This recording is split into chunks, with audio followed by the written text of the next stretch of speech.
Let's talk Tanya for the 18th day of the first Adar. So, 2 days ago in Tanya, the Alter Rebbe introduced the idea of don't judge, don't condescend another person unless you are in that person's actual place or position, which obviously is an impossibility, so we can't judge or condescend.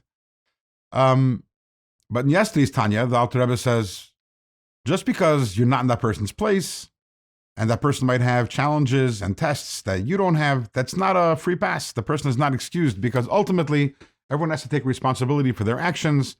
Moyach shalt alalev, the mind controls the heart, and regardless of the type of challenges and tests that God puts before a person, the person has the tools with which to overcome them. So then the question becomes, as we concluded yesterday's Tanya, so then why can't I condescend the person? After all, the person failed their test, and the person isn't excused.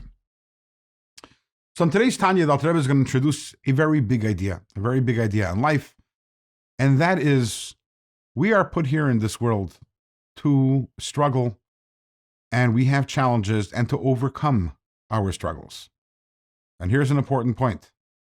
I was put here in this world to overcome my struggles, not to overcome your struggles.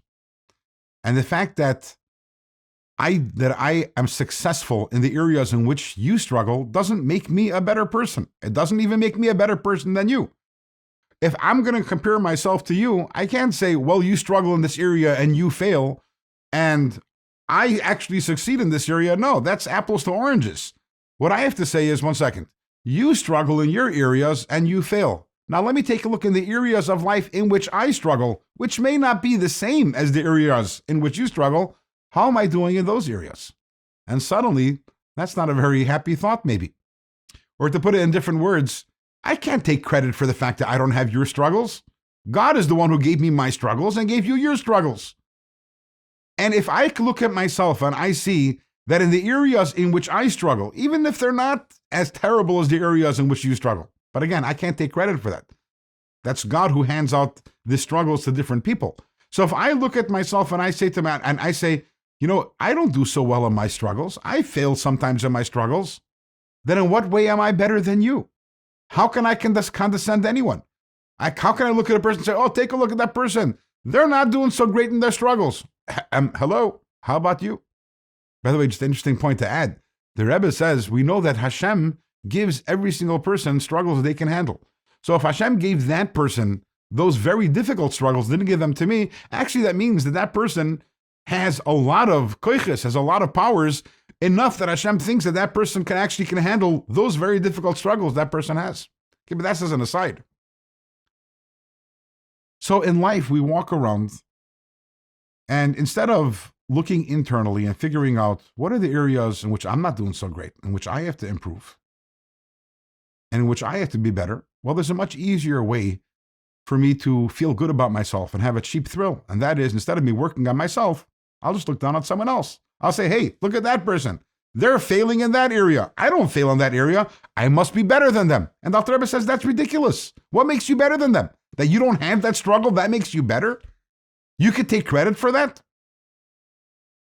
And Dr. Rebbe says, if you look at yourself deeply and closely, even if you're a fine person, and you're an upstanding citizen, you will find that there are areas in which these are your struggles, and you're not doing the best. That example that Alter Rebbe gives in today's Tanya is davening. So you say, well, I daven every single day. Yeah, but what does davening properly require?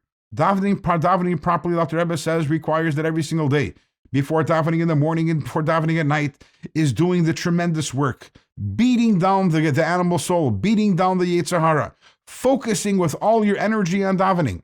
And if you don't do that, that's your struggle. What makes you better than the other person who struggles? So no, we are not giving anyone a free pass over here. But at the same time, the fact that that person fails and the areas in which that person fails doesn't make them an inferior person to you. To the contrary, you look at them and you realize we're both in the same boat.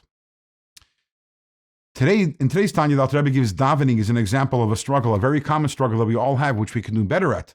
And in tomorrow's Tanya, the Alter Rebbe will give us another few examples of how to look internally and find those areas within ourselves in which we're struggling, and maybe we're not doing so good. And understanding this allows us to not judge our fellows.